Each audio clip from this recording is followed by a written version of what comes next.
বেরাদ ইসলাম mother সামানিকরাও Fatema বিনতে আসাদ দোয়া করতেছে বলো গো রব্বুল আলামিন আপনার কাছে একটা আবেদন করতে চাই আল্লাহ গো ও গো রব্বুল আলামিন আপনি আমাকে একটা পুত্র সন্তান দিয়েছেন কিন্তু আল্লাহ অন্ধ সন্তান চোখ তো খুলে নাও বেরাদ ইসলাম মাদার সামানিকরাও এদিকে আল্লাহ পাক আল্লাহ তাআলা বলতে চায় এ জিবরিল তাড়াতাড়ি করে যাও তাড়াতাড়ি করে যাও যাওয়ার পরে একটু আমার নবী মুস্তাফাকে জানায়া দাও আমার নবীজি গারে হিরাতে আল্লাহর ইবাদত করতেছে হযরত জিবরিল আমিন এসে বলতেছে ইয়া রাসূলুল্লাহ ইয়া হাবিবাল্লাহ নবী গো আপনার কাছে একটা আবেদন করতে চাই গো নবী ও গো দয়ার নবীজি আপনার চাচি ফাতেমা বিনতে আসাদের গর্ভেতে একটা পুত্র সন্তান জন্ম নিয়েছে কিন্তু নবী গো 3 দিন হয়ে গেল কিন্তু নবী গো চোখখানা যেন খুলে নাও বেরাদুল ইসলাম মাদার সামানিকরাও যখন বাবা কথা বলো আমার নবী মুস্তাফা গারে হিরাতে আল্লাহর ইবাদত সমাপ্ত করার পর এদিকে এক পা দুপা করে কাবার দিকে বাবা দিয়ে আগিয়ে আসতেছে কাবার দিকে যখন আগিয়ে আসাও এদিকে আবু জাহেল উতবা সাইবা তার বাবাজি কাবার কাছে গেছি যাওয়ার পরে তাদের দেবদেবতাকে বাবাজি প্রসাদ খাওয়ার জন্য বাবাজি আবু জাহেল উতবা সাইবা কাবা শরীফের তালা চাবি নিয়েছে বাবা চাবি দেয় তালাতে চাপন দেয় আল্লাহর কি কুদরত তালা খানা খোলে না সুবহানাল্লাহ চাবি নিয়েছে তালা তো ঢুকিয়েছে চাপ দেয় তালা খোলে না কি কুদরত আল্লাহ বলতেছে এই আবু জাহেল উতবা সাইবা এই কাবার ভিতরে আছে হযরত আলীর মা জোরে বলেন সুবহানাল্লাহ বিনাদাত যখন কোনো মতে তালা খুলতে পারে না বাবাজি মুসলমান ভাইরো এ সোনা মানিকেরও ফাতেমা বিনতে আসাদ কিন্তু আল্লাহর কাছে দোয়া করে আল্লাহ গো আমার সন্তান কি চোখ কানা খুলবে না আমার নবী মুস্তাফা গারে হিরা থেকে এক পা দুপা করে যখন বাবা চলে আসলো আসার পরে বেরাদুল ইসলাম মাদার সামানিকেরও আসার পরে আবু জাহেল উতবা সাইবা দাঁড়িয়ে আছে কাবার গেটের কাছে আমার নবী বলছো গো চাচা কি ব্যাপার গেটে কেন দাঁড়িয়ে আছেন আবু জাহেল উতবা সাহেব বলতো গো আব্দুল্লাহর বেটা মুহাম্মদ এই রকম ভাবে ভাষা করত হে আব্দুল্লাহর বেটা মুহাম্মদ আমরা দেব দেবতাকে পূজা আপনার কিনা প্রসাদ খাওয়ার জন্য আমরা চাবি নিয়ে আসলাম তালা খুললাম কোন উম্মতে তালা খুলে নাও আমার নবী মুস্তাফা বলছে চাচা হটে যাও ওগো আবু জাহেল উতবা সাহেব হটে যাও আমাকে দেন আমার নবী মুস্তাফা যখন কাবার আপনার গেটের কাছে দাঁড়িয়ে আছে গেটের কাছে দাঁড়ানোর পরে বাবা যে আমার নবী মুস্তাফা তালার দিকে নজর দিয়েছে আল্লাহর কি কুদরত তালা খুলে জমিনে পড়ে গেছে জোরে বলেন সুবহানাল্লাহ তালা খুলে যখন জমিনে পড়ে গেছে আবু জাহেল উতবা সাইবা আর বলতেছে কি ব্যাপার আমরা চাবি দিয়ে তালা খুলতে পারলাম না আর আব্দুল্লাহর বেটা মুহাম্মদ তালার দিকে তাকালো অটোমেটিক তালা খুলে গেল এটাই আমার নবী মুস্তাফার চোখ মুবারকের পাওয়ার সুবহানাল্লাহ সুবহানাল্লাহ বাবাজি মুসলমান ভাইরা সোনা মানিকেরা যখন বাবা তালা খুলে গেল আমার নবী মুস্তাফা কাবার ভিতরে প্রবেশ করলেন ফাতেমা বিনতে আসাদ বাবা মনটা খারাপ করে বসে আছে আল্লাহ গো আমার একটা পুত্র সন্তান হলো আল্লাহ 3 দিন পর্যন্ত চোখ খুললো না আমার নবী মুস্তাফা বলছো গো চাচি কি ব্যাপার মনটা এত খারাপ কেন ফাতেমা বিনতে আসাদ বলছো গো আমার নবীজি আমার বেটা 3 দিন হয়ে গেল জন্ম নিয়েছে একদিন হয়ে গেল চোখ খুললো না 2 দিন চলে গেল চোখ খুললো না 3 দিন চলে গেল চোখ খুললো না আমার নবী মুস্তাফা বলছো গো চাচি আমাকে দেন আমি দেখতে আছি জোরে বলেন সুবহানাল্লাহ আমার নবী মুস্তাফা এক বদনা এক লোটা দিয়ে হযরত আলীকে গোসল দেওয়ালেন। গোসল দেওয়ার পরই বাবাজি আমার নবী মুস্তাফা ঠোঁট মুবারকে চুমা দিয়েছে। আমার নবী মুস্তাফা হযরত আলীর কপালে চুমা দিয়েছে, গালে চুমা দিয়েছে। আল্লাহর কি কুদরত! হযরত আলী রাদিয়াল্লাহু তাআলা আনহু বাবাজি চোখ খুলে আমার নবী মুস্তাফাকে দেখেছে। সুবহানাল্লাহ সুবহানাল্লাহ। নারে তাকবীর, নারে রিসালাত, মাসলাক আল হযরত। বাবাজি যে আলী 3 দিন পর্যন্ত কাবাতে জন্ম নিল, মায়ের চেহারা দেখলো না, কাবা ঘরকে দেখলো না, বাপের চেহারা দেখলো না, গাছপালা দেখলো না। আমার আলী সর্বপ্রথমে চোখ খুলে আমার নবীকে দেখেছেন। জোরে বলেন সুবহানাল্লাহ। ও বাবাজি, তাই আপনাদেরকে বলতে চাই, বাবা নবী ছিল যেই নবীকে হযরত আলী চিনেছি, যেই নবীকে চিনেছে উসমান গনি, যে নবীকে চিনেছে ওমরে ফারুক। আল্লাহ পাক আল্লাহ তাআলা বলতেছে, যারা নবী চিনে নিয়েছে মরার পরে জান্নাতি হয়ে গেছে। জোরে বলেন না সুবহানাল্লাহ। যখন বাবা চোখ খুলে আমার নবী মুস্তাফাকে দেখেছে, এদিকে ফাতেমা বিনতে আযা বলছে, গো নবীজি, ও গো দয়াল নবীজি, আমার আলীকে কেন গোসল দেওয়ালেন জানতে পারি? আমার আলী তো পাক কাবার ভিতরে জন্ম নিয়েছে। সুবহানাল্লাহ। নবী গো, ও গো দয়াল নবীজি, আপনি কিসের জন্য আমার আলীকে গোসল দেওয়ালেন বলল? আমার নবী মুস্তাফা চোখের পানি ফেলে বলছে, গো ফাতেমা বিনতে আসাদ, ও গো আমার চাচি, আমি যখন দুনিয়া থেকে পর্দার আড়াল হয়ে যাব গো, আমাকে আলী আকেরি গোসল দেবে, তারই জন্য গোসল দিয়া শোধ করে দিলাম। সুবহানাল্লাহ।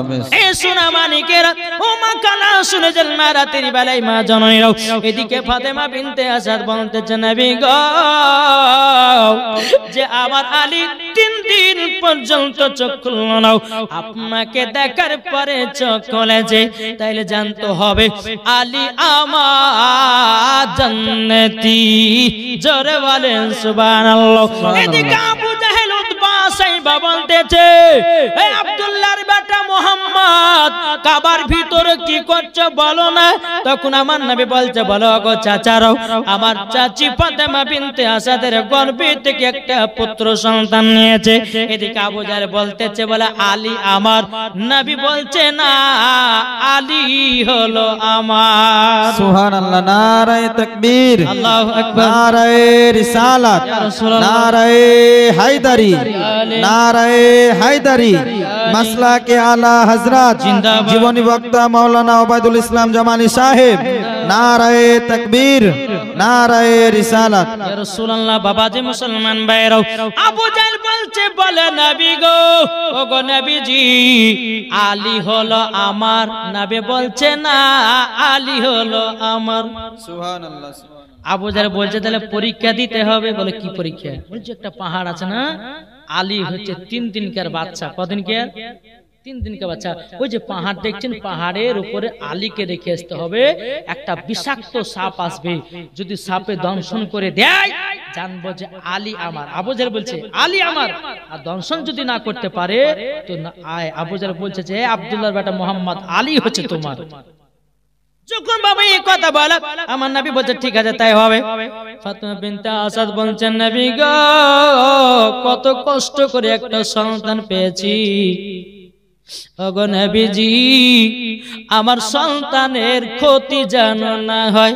আমার নবী বলছেন, চাচি গো, আলীর চুল পরিমাণের ক্ষতি হবে না।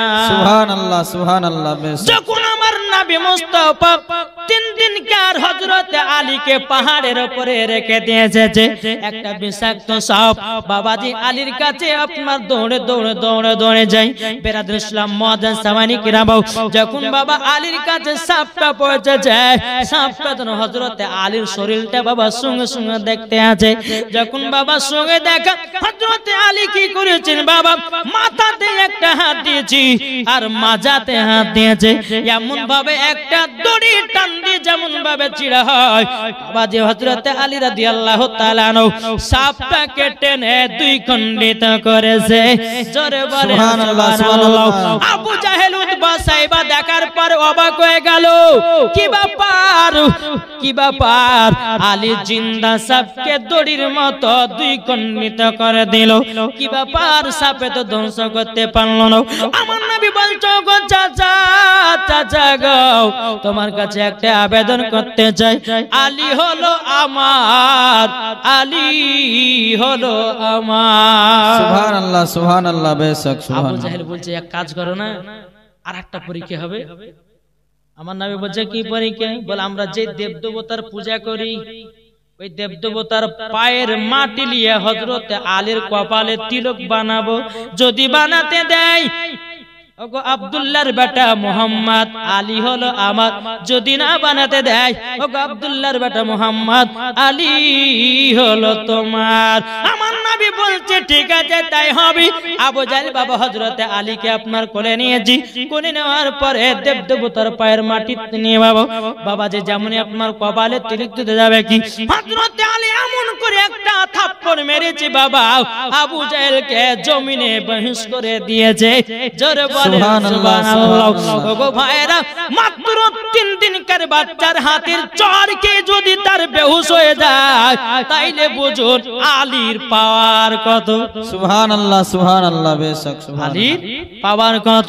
পেনাদের সামানিকরাম হযরত আলী রাদিয়াল্লাহু তাআলা যখন একটা থাপ্পড় মেরে দিয়েছে, আবু জাহেল বাবা জমিনে পড়ে গেছে। আমার নবী মুস্তাফা একটু পানি ছিটা দিয়েছে, আবু জাহেল বাবা উঠে দাঁড়িয়ে গেছে, কোথায় দাঁড়িয়ে আছে নিজেই ভুলে গেছে।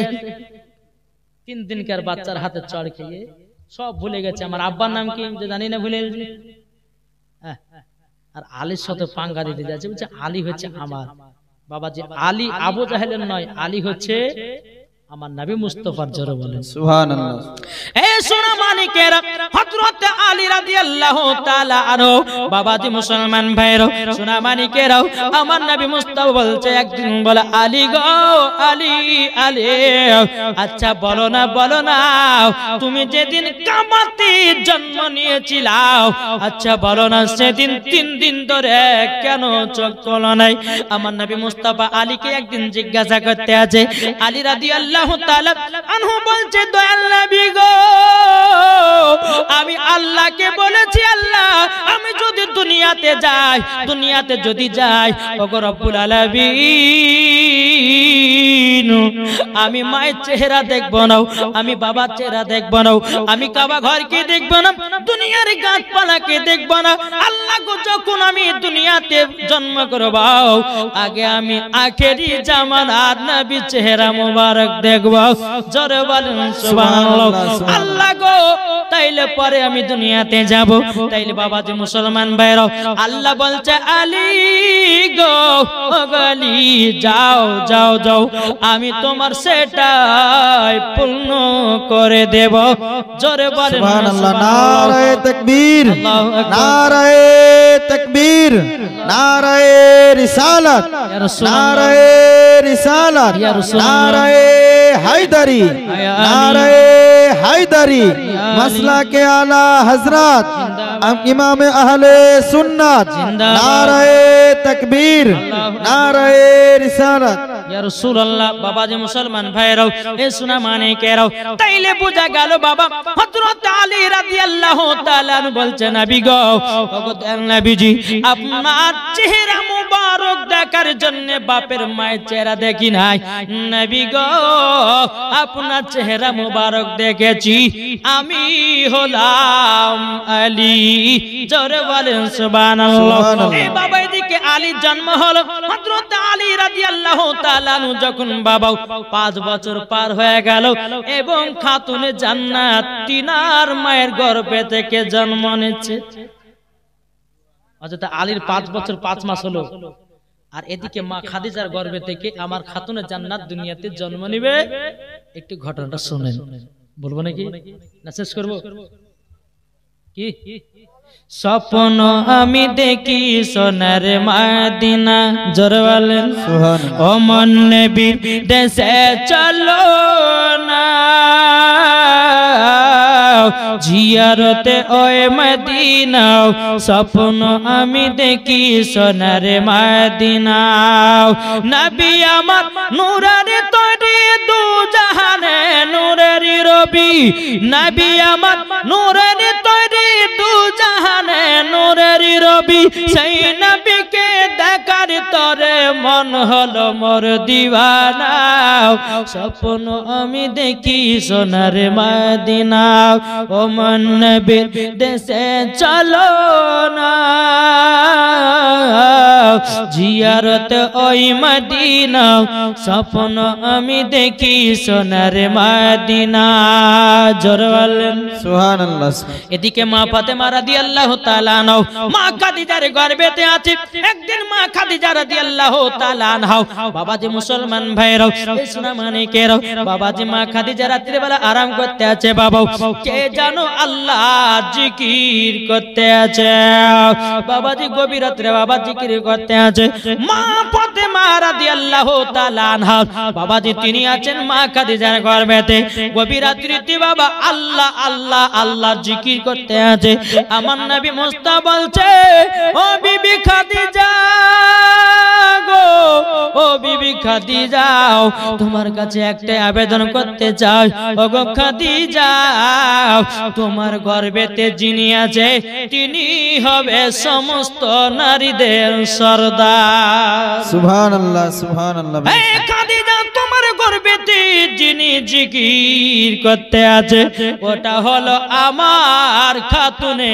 জান্নাত জোরে বলেন সুবহানাল্লাহ। বিরাদার ইসলাম মুআজ্জাজ মানিকরাও মা ফাতেমা রাদিয়াল্লাহু তাআলা আনহা যখন বাবা দুনিয়াতে বাবা আগমন করলো দুনিয়াতে আপনার কিনা আগমন করলো অন্ধকার ঘর বাবাজি আলোময় হয়ে গেছে আমার নবী বলছে গো বিবি খাদিজা ও গো বিবি খাদিজা আমার তো চারটা কন্যা রুকাইয়া জয়নব কুমসন ফাতিমা তবে শোনো গো এই খাতুনে জান্নাত হলো জান্নাতের রানী যারা খাতুনে জান্নাতের মতো দুনিয়ায় চলবে তারাও তাদের সাথে জান্নাতি হবে ও মা কালা শুনে যান মারাতের বেলা মা জননীরাও এখন আমরা মানুষ হয়েছি গো মা সবাইকে একদিন অন্ধকার কবরে যেতে হবে এই সোনা মানিকের একটা কথা আবার মনে পড়ে রে বাবা একটা কথা মনে পড়ে কত বছর যখন জীবনী হয়েছিল ওখানে হয়নি যখন হয়েছিল আমার মা কিন্তু বেঁচে ছিল আজকে নাই আজকে আছে নাই তাইলে বাবাজি এই সোনা মানিকেরা মানুষকে কখন আছে কে কখন নাই সবাইকে একদিন অন্ধকার কবরে যেতে হবে রে ভাই ও সোনা মানিকেরা তামাল্লা পাক আল্লাহ তাআলা বলছো গো আমার বান্দা বান্দিরাও তোমরা জীবনে গুনাহ করো না তোমরা জীবনে পাপের কাজ করো না তোমরা জীবনে নামাজ কাজা করো না তোমরা জীবনে কোন রোজা কাজা করো না আল্লাহ পাক আল্লাহ তাআলা বলতেছো গো আমার বান্দা বান্দিরাও তোমাদের একদিন নাম হবে লাশ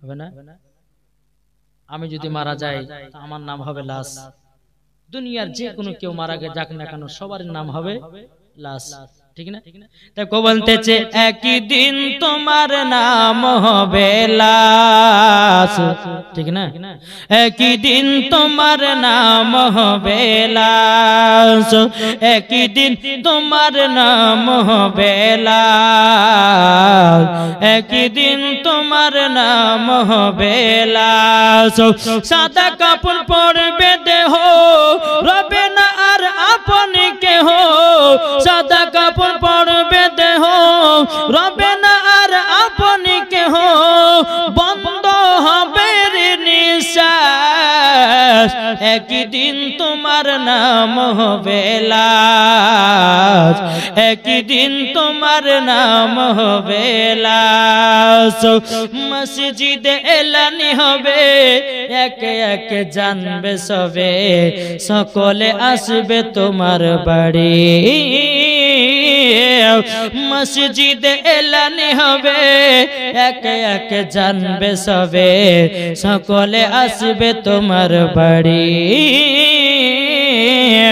বড় পাতা গরম পানি আনিবে কেউ আতর দানি গরম পাতা বড় পানি আনিবে কেউ আতর দানি কেউ গিয়ে কাটবে ঝাড়ের বাস একই দিন তোমার নাম হবে লাশ একই দিন তোমার নাম হবে লাশ তাইলে এত অহংকার কেন ভাই লাশ যদি হয় তা তো অহংকার কেন আল্লাহ বলছে অহংকার কারীকে আমি পছন্দ করি না আল্লাহ বলছে বলে বান্দারে টাকার অহংকার করো না জমির অহংকার করো না বাড়ি গাড়ির অহংকার করো না একদিন তোমাকে অন্ধকারে কবর যেতে হবে ওইটাই তোমার আসল বাড়ি হবে ও ভাই আজকে আমার মরণ কালকে তোমার এইরকম ভাবে সবাইকে একদিন অন্ধকারে কবর যেতে হবে ও গো মা জননীরা একটু অন্ধকার কবরকে স্মরণ করো গো মা যারা অন্ধকার কবরে গেছে তারাই বুঝেছে অন্ধকার কবর কঠিন কঠিন জায়গা ও গো মা জননী ইমানদারের জন্য হলো অন্ধকার কবর বাবাজি আসানের জায়গা আর বেঈমানদারের জন্য অন্ধকার কবর কঠিন ভয়ানক জায়গা ও মা জননীরা গো তাই বলতে যাই খাতুন জান্নাতের মতো নারী হও মরার পরে জান্নাতি হয়ে যাবে জোরে বলেন সুবহানাল্লাহ বাবাজি মুসলমান ভাইরা মা ফাতেমা রাদিয়াল্লাহু তাআলা আনহা তিনি যখন জন্মগ্রহণ করলেন অন্ধকার ঘরকে মই আলোময় করে দিয়েছে আল্লাহর ফেরেশতারা খাতুনে জান্নাতকে দেখার জন্য বাবা হইচই লাগিয়ে দিয়েছে বাবা অগণিত ফেরেশতারা ফাতিমার কাছে এসেছে বেরাদার আবার খাদিজা মা খাদিজা রাদিয়াল্লাহু তাআলা আনহা বলছেন নবী গো ও গো দয়াল নবীজি আমার বিটি ফাতেমা যেন কি যেন মুখ দিয়ে পড়তেছে দেখুন না আমার নবী বলতেছে বলো গো আমার বিবি খাদিজা আমার বিটির মুখ দিয়া আল্লাহ এবং আমার জিকির চলতে আছে সুবহানাল্লাহ বেরাদান সালাম মাদান সামানে কেরাও এ সোনা মানে কেরাও মা ফাতেমা রাদিয়াল্লাহু তাআলা আনহা তিনি যখন জন্ম নিয়েছিলেন বাবাজি মুসলমান ভাইরাও এ সোনা মানে কেরাও অগণিত ফেরেশতারা আপনার জিয়ারত করতে এসেছেন বাবা কিন্তু বেরাদান সালাম মাদান সামানে কেরাও এদিকে মা ফাতেমা রাদিয়াল্লাহু তাআলা আনহার যখন বাবা 15 বছর 5 মাস হলো আর হযরতে আলীর বয়স যখন বাবা 20 বছর 5 মাস হলো বাবাজি এ সোনা মানিকেরাও বাবাজি মুসলমান ভাইরাও খাতুনে জান্নাতকে বিয়ে করার জন্য মক্কা শরীফের অনেক বাবাজি বড় বড় লোকেরা বাবাও নবীকে এসে বলতে ইয়া রাসূলুল্লাহ ইয়া হাবিবাল্লাহ নবী গো আপনার বিটি খাতুনে জান্নাতকে বিবাহ করতে চায় আমার নবীজি কোনো মতে রাজি হন না সুবহানাল্লাহ মক্কাতে যতগুলি বড় বড় ঘরের ব্যক্তি ছিল সবাই খাতুনে জান্নাতকে বিয়ে করা পায়গাম দিত কিন্তু আমার নবী তো রাজি হবেন নাই আমার আল্লাহ রাজি হবে না হবে কার সাথে হযরতে আলী রাদিয়াল্লাহু তাআলা আনহুর সাথে বাবাজি একদিন আমার নবী মুস্তাফা সাহেবে লাউলা তিনি বসে আছেন হযরতে আলী রাদিয়াল্লাহু তাআলা আনহু তিনি একটা ময়দানে ছাগল পালাকে নিয়ে দেখভাল করছে রাস্তা দিয়ে উমারে ফারুক আবু বকর সিদ্দিক আসছেন আস্তে আস্তে বলছে বলে আলী ওগো আলী তুমি কি বিয়ের পায়গাম দিয়ে এসেছো নাকি আলী বলছে হুজুর কাকে বলে আখেরি জামানার নবীকে যখন বাবা যে কথা বলো বেরাদার হযরতে আলী রাদিয়াল্লাহু তাআলা তিনি বাবা চোখের পানি ঝরায়া ফেলিয়ে বাবা কান্না করতে লেগেছে ওমর ফারুক ভাই তবে শোনো গো শোনো তোমার কাছে একটাই আবেদন করব বলে কি আবেদন আমি তো নবী মুস্তাফার কাছে বিয়ের পায়গাম দিতে যাইনি ওমর ফারুক বলছে আলী গো মক্কার সমস্ত যুবক ছেলেরা খাতুনে জান্নাতকে বিয়ে করার জন্য পায়গাম দিয়েছে আলী তুমি কেন দাও নাই আমার নবী মুস্তাফা কোনো বিয়েতে রাজি হন নাই ওগো আলী যাও যাও যাও আমার নবী মুস্তাফাকে দাওয়াতটা দিয়ে আসো, বিয়ের পেগামটা দিয়ে আসো। হযরত আলী রাদিয়াল্লাহু তাআলা আনহু তিনি বাবা চোখের পানি ঝরিয়ে ঝরিয়ে কান্না করতে লেগেছে। বলো গো আল্লাহ গো, ও গো রব্বুল আলামিন, এখন যদি আমার নবী মুস্তাফাকে যখন বিয়ের পেগাম দিতে যাও বাবাজি, তাইলে হয়তো আমার ঘর নাই বাড়ি নাই, আমি তো একটা গরিব ছেলে, আমার নবী মুস্তাফাকে রাজি হবেন নাকি? উমর ইবনে বলছে আলী যাও যাও, নবীর কাছে যাও, একবার খাতুনে জান্নাতের বিয়ের পেগামটা দিয়ে এসো। জোরে বলেন না সুবহানাল্লাহ। এই বাবাজি মুসলমান ভাইরাও, এই সোনামানিকেরাও, খাতুনে জান্নাত মা ফাতেমা রাদিয়াল্লাহু তাআলা আনহার বিয়ের পেগাম নিয়ে যাচ্ছে বাবা হযরত আলী রাদিয়াল্লাহু তাআলা আনহু এক পা দুপা করে কি আমার নবী মুস্তাফার সম্মুখে হাজির হলো। হাজির হয়ে যাওয়ার পর বলছে লাব্বাইক ইয়া রাসূলুল্লাহ, লাব্বাইক হাবিবাল্লাহ। ও গো নবীজি গো, নবীজি আপনার কাছে আমি হাজির হয়েছি। আমার নবী বলছে আলী কি ব্যাপার এসেছে বলো। আলী কিন্তু লজ্জায় মুখ খুলতে পারে না, মাথাটা আপনার নিচু করে নিয়েছে। আমার নবী বলছে গো আলী বলো কি ব্যাপার এসেছো, বলো বলো বলো। আলী রাদিয়াল্লাহু তাআলা তিনি বলতেছে বলো গো নবীজি আমি কেন এসেছি। আল্লাহ পাক আল্লাহ তাআলা আপনাকে তো মালিক বানিয়েছে, নবী গো আপনি তো জানেন। জোরে বলেন সুবহানাল্লাহ। আমার নবীজি বলছে বলে আলী তুমি আমার কাছে এসেছো একটার কারণে। বলে কিসের কারণ গো নবী? ও গো আলী তুমি আমার বিটি ফাতেমার বিয়ের পেগাম নিয়ে এসেছো।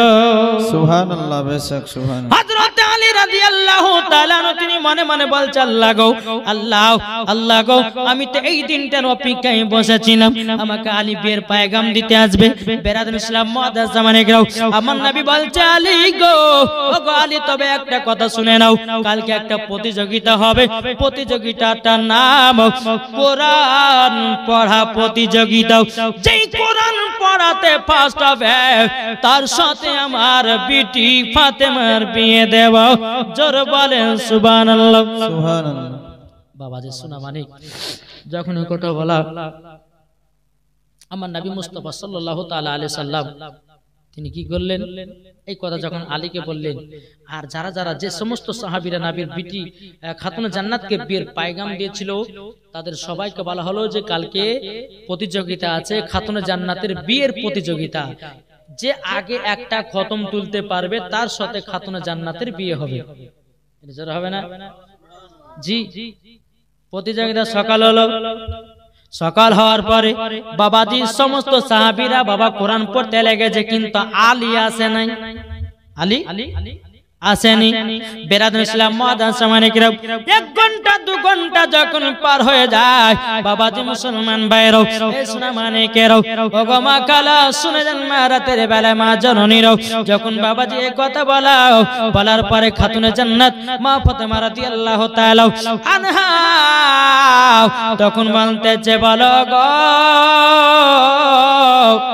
আব্বা জান কিসের প্রতিযোগিতা করতে আছেন বললো। বলে বিটি গো তোমার বিয়ের প্রতিযোগিতা। বাবাজি মুসলমান ভাইরা এই সোনা মানিকেরাও খাতুনে জান্নাত বাবার ঘরের ভিতরে চলে গেলেন বাবা। এদিকে কিন্তু আলী আসে নাই। কিছুক্ষণ পর 2 থেকে 2.5 ঘন্টা 3 ঘন্টা পর বাবাজি হযরতে আলী প্রবেশ করেছে। প্রবেশ করার পরে বাবা কোরআন পড়তে লেগেছে। কোরআন পড়তে পড়তে পড়তে পড়তে হযরতে আলী বলছেন নবী গো আমার খতম উঠে গেছে। সুবহানাল্লাহ। নারায়ে তাকবীর, আল্লাহু আকবার, নারায়ে রিসালাত, ইয়া রাসূলুল্লাহ, নারায়ে হায়দারি, ইয়া আলী, মাসলাকে আলা হযরত, জিন্দাবাদ, উলামা আহলে সুন্নাহ, জিন্দাবাদ, দ্বীন ইসলাম, জিন্দাবাদ, সুন্নি মুসলমান, জিন্দাবাদ, জীবনী বক্তা মাওলানা ওবায়দুল ইসলাম জামালি সাহেব। নারায়ে তাকবীর, নারায়ে রিসালাত। ইয়া রাসূলুল্লাহ। বাবাজি মুসলমান ভাইরাও সমস্ত সাহাবীরা বাবা দেখে অবাক হয়ে গেছে, কি ব্যাপার আলী তো আমাদের 2 থেকে 3 ঘন্টা পরে এসেছি,